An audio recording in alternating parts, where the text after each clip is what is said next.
Sí. Ya. Hola, en el día de hoy vamos a dialogar sobre cómo se deben redactar adecuadamente los contratos de cesión de derechos de propiedad industrial. Antes de entrar en materia, es importante que conozcamos la diferenciación entre los derechos de autor y la propiedad industrial. Los derechos de autor en materia de propiedad intelectual se refieren a aquellas expresiones estéticas en las cuales no se valora si es funcional, simplemente es la expresión de las ideas. Ahí entra la literatura, entra el cine, el arte, la música, la coreografía, la fotografía. En cambio, a nivel de propiedad industrial, es cuando nos referimos a las marcas, las patentes, los diseños industriales, y en este caso se refiere a aquellos signos distintivos que identifican a una empresa dentro del mercado y además a aquellas invenciones que tienen cierta novedad y, lo más importante, que tienen una aplicación industrial concreta.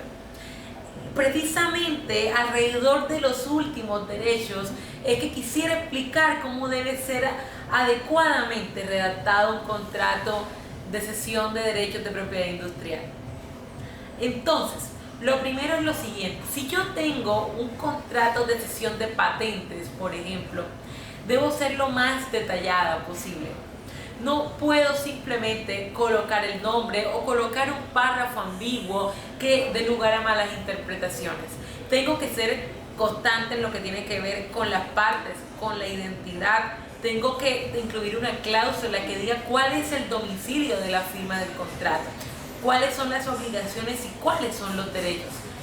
Tenemos que tener en cuenta que la propiedad intelectual es una rama del derecho en la cual la interpretación es restrictiva, es decir, teniendo en cuenta la libertad contractual, generalmente se va a ceñir a lo que está escrito, a diferencia de otras ramas como el derecho laboral o el derecho constitucional, en la cual precisamente por su naturaleza y por su espíritu se puede hacer interpretaciones amplias.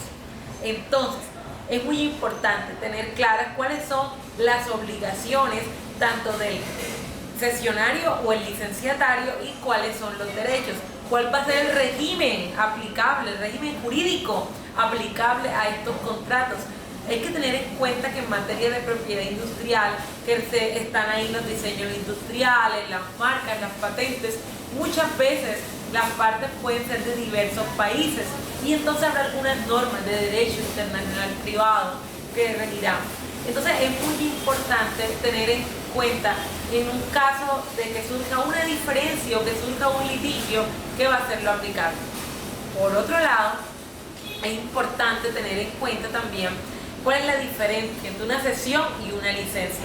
Una cesión en materia de activos intangibles, la propiedad industrial, esos derechos de los que estamos hablando son activos, hacen parte del patrimonio de una persona, ya que pueden ser cuantificables en dinero y pueden ser sujetos a transacción y a negociación, así como un carro, una casa, entre otros.